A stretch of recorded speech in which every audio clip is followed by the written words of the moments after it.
하나님의 말씀은 잠언서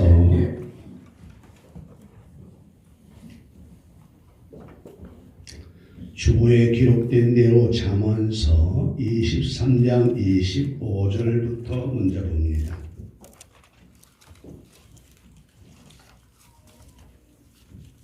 잠언서 23장 25절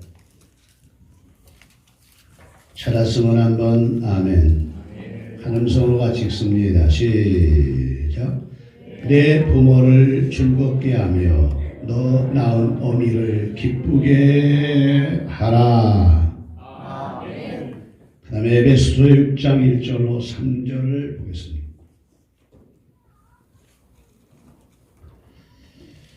한 음성으로 같이 읽습니다. 시작.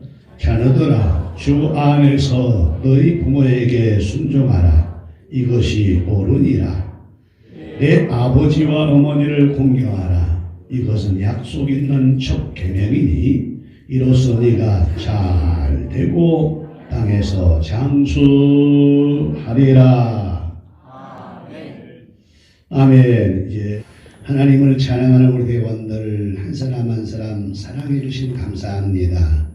건강도 주고 앞날도 환히 열어 하나님의 큰 축복의 역사들이 꼭 있게 하옵소서. 일회용의 말씀을 전할 건데 하나님 정말 하나님이 사용해 주시고 꼭 필요한 말씀으로 함께 은혜 받게 하시며 오늘 와서 예배하는 모든 식구들 내 중심 예배 아니라 하나님 중심 예배 되게 하옵소서. 신령과 진정으로 예배하는 예배 되게 하셔서 내 자존심도 버리고 교만도 버리고 아집도 버리고 지식도 버려 오직 하나님의 말씀만 내 안에 가득 차게 하옵소서.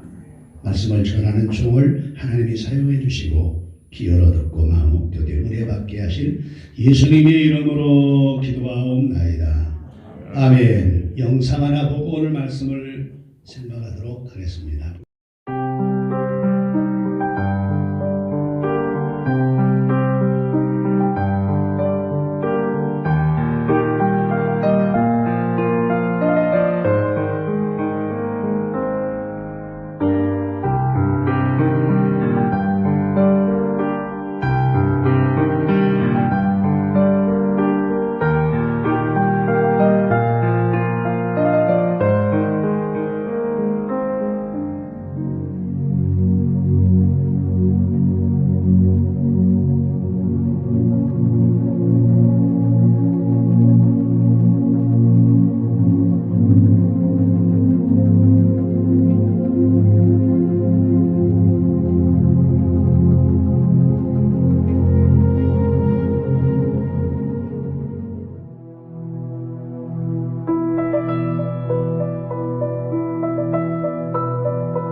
오늘은 절기 가운데 5월 둘째 주일이고 어머니 주일로 지킵니다. 사람들은 5월 8일을 어버이날로 다 지키고 있는데 이거는 이제 폐기년도 훨씬 전에 미국 허름한 시골 마을에 가난한 과부 한 사람이 외아들을 데리고 정말 고생스럽게 세상을 사는 겁니다. 과부는 낮에는 양계장에 가서 닭을 기르고 밤에는 주위의 모든 사람들의 싹 바느질 것을 가져다가 그래서 열심히 깁고 만들어서 그래서 아들의 등록금을 준비해서 땀과 눈물로 뒷바라지를 하게 되었습니다. 실제 있었던 사건이니까요. 고맙게도 이 아들은 어머니의 헌신적인 사랑을 깊이 깨닫고 열심히 공부를 했습니다. 물론 부모 속도 썩이지 않았습니다. 수고하고 헌신해준 어머니의 보답으로 이 아들이 열심히 공부를 해서 미국이란 지역이 워낙 넓지만 그 지역 전체 고등학교 가운데 수석 1등으로 졸업을 하게 됩니다. 그래서 그에게 미국에서는 대통령상이 가장 큰 상입니다. 대통령상을 받게 됩니다. 내일 아침이면 대통령상을 받을 이 아이가 엄마에게 와서 하는 말, 엄마 내일은 어떤 일도 일하지 말고 제가 상 받는 거 봐주셔야 돼요. 갑자기 엄마가 하는 말, 아니다. 내가 너무 바빠서 내일 약속이 있어서 못 가. 아니에요. 어떤 약속이라도 다 취소하시고 어머니가 와야 돼요. 아니다. 너 그 훌륭한 상을 받는데 내가 가면 누가 되지? 왜냐하면 이 어머니는 입고 갈 편변한 옷이 한 벌이 없기 때문에 그렇습니다. 그래서 이 아들이 엄마 손을 잡고 울면서 부탁을 합니다. 엄마가 안 오면 내가 받은 대통령상이 무슨 의미가 있겠어요? 엄마가 와야 됩니다. 안 된다는 엄마를 끝끝내 사령을 해서 알았다 라는 약속을 받고 아이가 잡니다. 아침이 되어서 아들은 일찍 여러 가지 이제 행사를 해야 되기 때문에 가고 엄마는 망설이기 시작합니다. 내가 가야 되나? 가지 말아야 되나?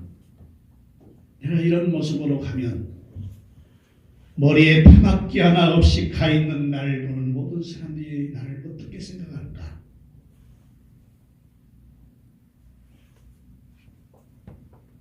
옷 하나 없이 다 떨어진 옷을 입고 나간 나를 봤을 때 주위의 사람은 어떻게 생각할까? 고민하다가 그래도 아들과의 약속이 있기 때문에 어머니가 드디어 이 졸업식장에 가게 되는데 모든 사람이 다 앉아있는 VIP로 가지 않고 저 너무 뒤편에 숨어있는 겁니다. 식을 다 마치고 이 대통령상을 딱 받고 난 다음에 아이가 마지막 연설을 하는데 소감을 얘기하라 그러니까 단상에 올라가더니 주위를 싹 둘러보는데 주위에 엄마가 없는 겁니다. 근데 저 뒤에 나무 뒤에서 작은 손수건을 가지고 펑펑 울면서 서 있는 엄마를 발견합니다. 이 아이가 단상에 뛰어내려가니까 모든 시선이 아이에게로 다 쫓아가는 겁니다. 그리고 그 나무 뒤에 숨어 있는 어머니 손을 붙잡고 치맛자락을 붙잡은 다음에 어머니 고맙습니다. 어머니 감사합니다. 눈물을 흘리면서 어머니가 저에게 베풀어 주신 은혜가 아니었다면 제가 어찌 이 대통령상을 받을 수 있겠습니까? 어떻게 제가 이 금메달을 가질 수 있겠습니까? 그러면서 메달과 대통령상장을 어머니에게 안겨줄 때 거기에 앉아있던 모든 귀빈들이 다 일어서서 길박수를 치게 되어졌습니다.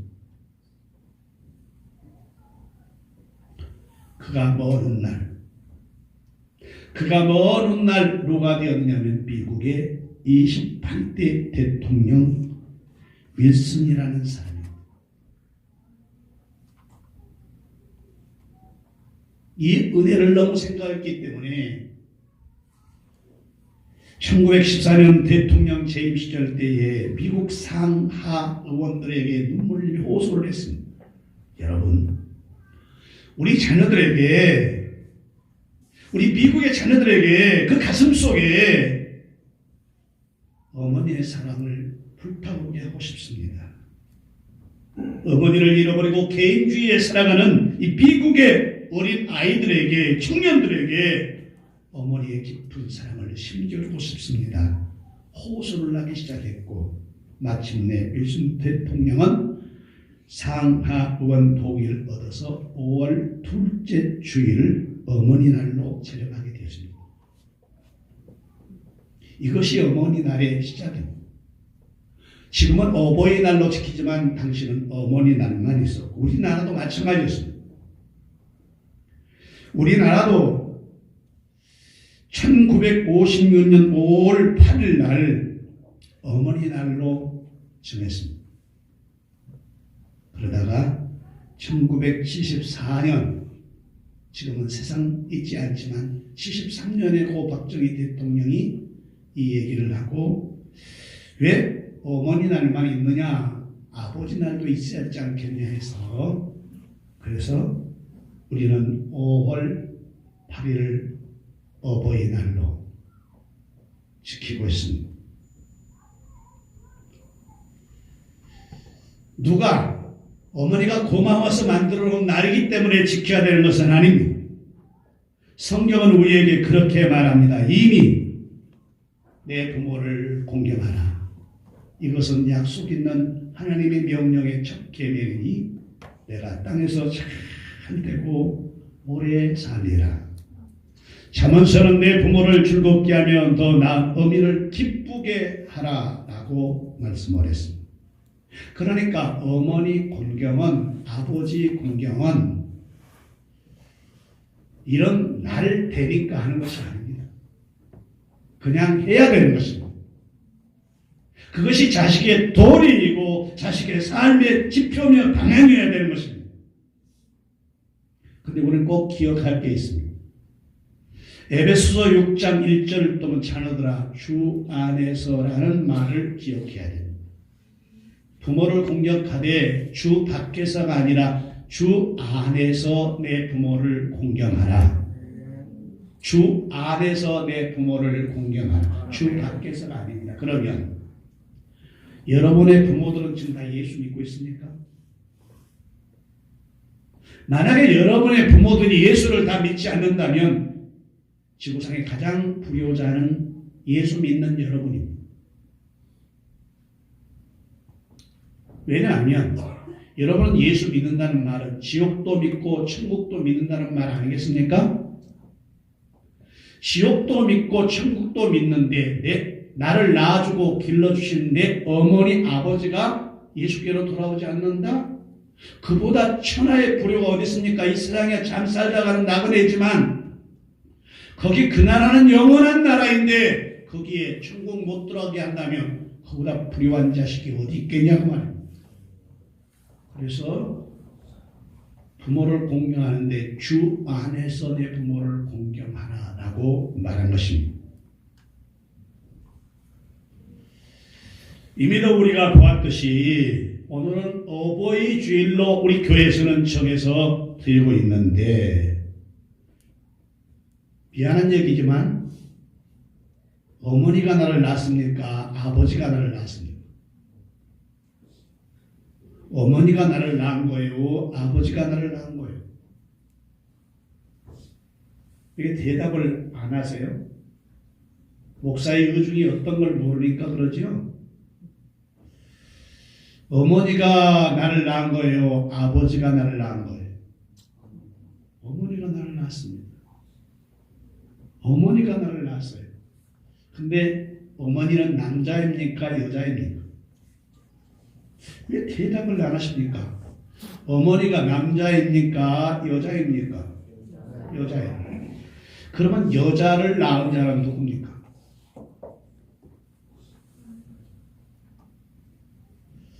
이게 세계에 들어보지도 못한 소리를 또 한다고 그러죠. 이러면요. 나를 낳으시는 어머니가 나를 낳은 것이 분명합니다. 어머니가 여자인 것도 분명합니다. 근데 여자를 낳은 자는 누구입니까? 여자입니까?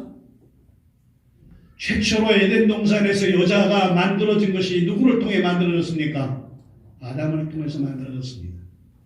그러니까 아버지도 나를 낳으시고 어머니도 나를 낳았습니다. 이것이 기독교의 신앙입니다. 여자가 어디서 왔다고요? 여자에서 온 게 아니에요. 여자가 남자인 아담의 갈비뼈에서 왔습니다. 그래서 자녀는 자기 부모를 공경함이 어머니만이 아니라 아버지도 역시 공경해야 되는 것입니다. 우리 영상을 봤습니다. 품고 10달 동안 고생하고, 여러분 최초의 남자에게서 낳은 여자는 하나님께서 배불러서 낳게 한 게 아니에요. 입덧해가면서 낳게 한 게 아니에요. 잠들게 하고 편안하게 만들었어요. 그런데 여자에게서 낳은 이 우리들은 다 어머니가 10달 동안 배 품고 고생하면서 입덧까지 해장하면서 우리를 낳았습니다. 오늘 영상 보니까 이 엄마가 기다리다가 아기 하나를 낳았는데 아기가 남자인데, 그런데 너무 기뻐서 아이를 보니 여러분 다 아시다시피 아기가 양쪽 귀가 없는 겁니다. 얼마나 놀랬겠습니까? 고맙게도 그런데도 청력은 전혀 이상이 없으니까 듣고 말하는 거 이상 없어요. 어릴 때 귀가 없는 건 뭐 흉이겠어요? 아무 흉도 아니에요. 몰랐지요. 잘 자랐습니다. 점점 잘 자라갑니다. 훌륭하게 자라갑니다. 학교를 보내자 상급 학생이 이 아이를 보더니 괴물이죠. 여러분 귀 제대로 달려있는 것 감사합시다. 코가 제대로 붙어있는 것 감사하죠. 어머니나 아버지를 공경해야 되는 것은 세상에서도 해야 될 일이지만 하나님이 우리에게 명하심이요, 그 명하심 가운데 가장 중요한 것은 자기 부모를 예수 믿게 하는 것이다. 이게 첫 번째고요. 두 번째, 잘 공경해야 돼요. 부모를 잘 공경해야 돼요. 따라서 이와 같은 부모를 잘 섬기고 받들어 동행하는 것이 바로 축복이고 하나님이 원하는 것입니다.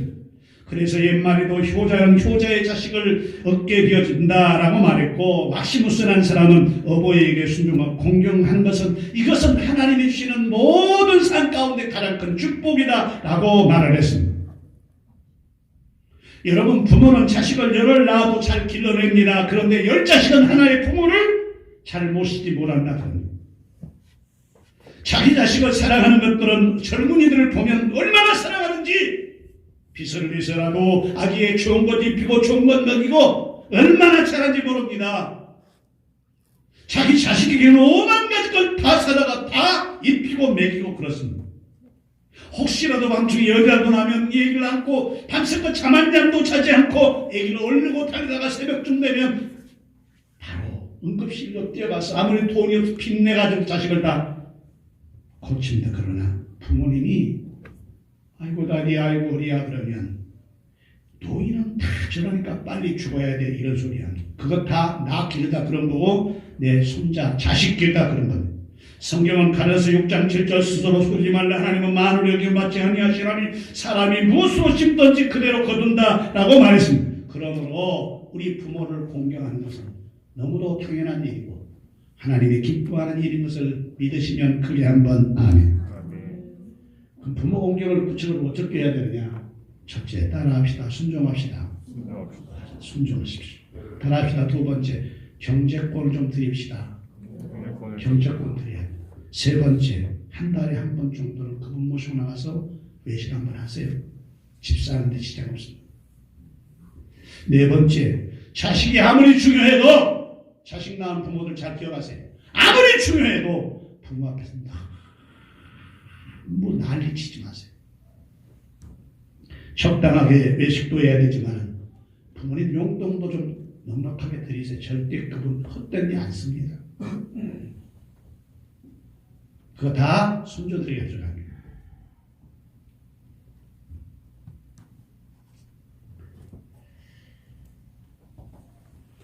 들렀네. 산마리 한 말씀 마치겠습니다. 나이 들어서 장가를 갔습니다. 근데 장가를 와서 아내가 온 다음에 아버지 혼자 사시는데 아버지가 점점 여유해 가는 거예요.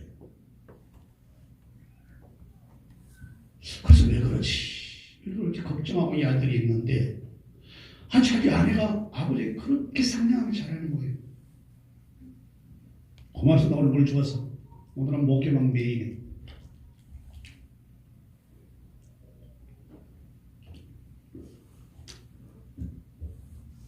자꾸 여유가 이렇게 이상하다 싶어서 회사에 출근하다 말고 아버지 밥상머리 앞으로 살짝에 가서 문을 들여다보니까 자기에게는 신랑 자기에게는 고기도 주고 계란도 주고 반찬도 주고 밥도 주고 주는데 자기 시아버지에게는 간장하고 밥만 딱 갖다 준 거예요.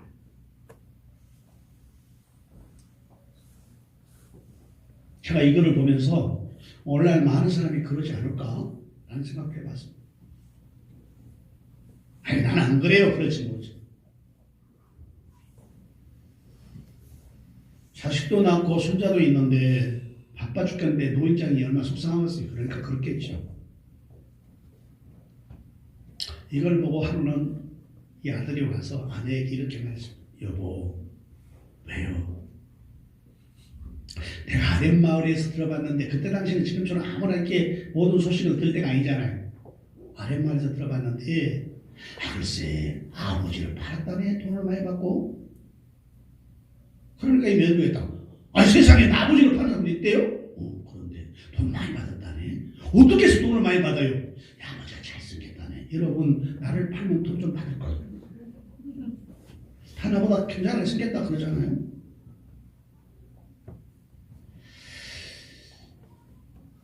그런데 이 아버지가 얼굴도 뽀얗고 살도 찌고 그러니까 아버지 없는 사람이 데려가서 사다 돈 많이 주고 우리도 한번 팔아볼까? 이 아내에게 이렇게 제안을 했다네요. 그러니까 며느리가 이거 어떻게 그걸 하냐고. 혹시 모르지. 우리 아버지가 살 딱 찌고 아주 얼굴이 곱고 그러면 더 사주지 않겠어? 돈 많이 번다는데 그냥 던져놨어요. 그날부터 아버지 박성이 달라진 거예요. 신랑이 줄 고기도 그쪽으로 가고 국도 좋은 거 주고 밥도 쌀밥만 주고 이걸 먹으니 이 노인장이 안 먹던 고기에다가 밥을 먹으니 얼굴이 뼈해지고 힘이 생기기 시작합니다.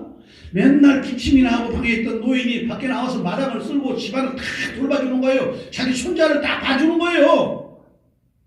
그러니까 얼마나 좋겠어요. 건강이라 가지고 얼굴 빨갛고 있으니까. 어느 날 신랑이 돌아와서 이랬습니다. 여보, 이제 우리가 팔 때가 됐나 봐.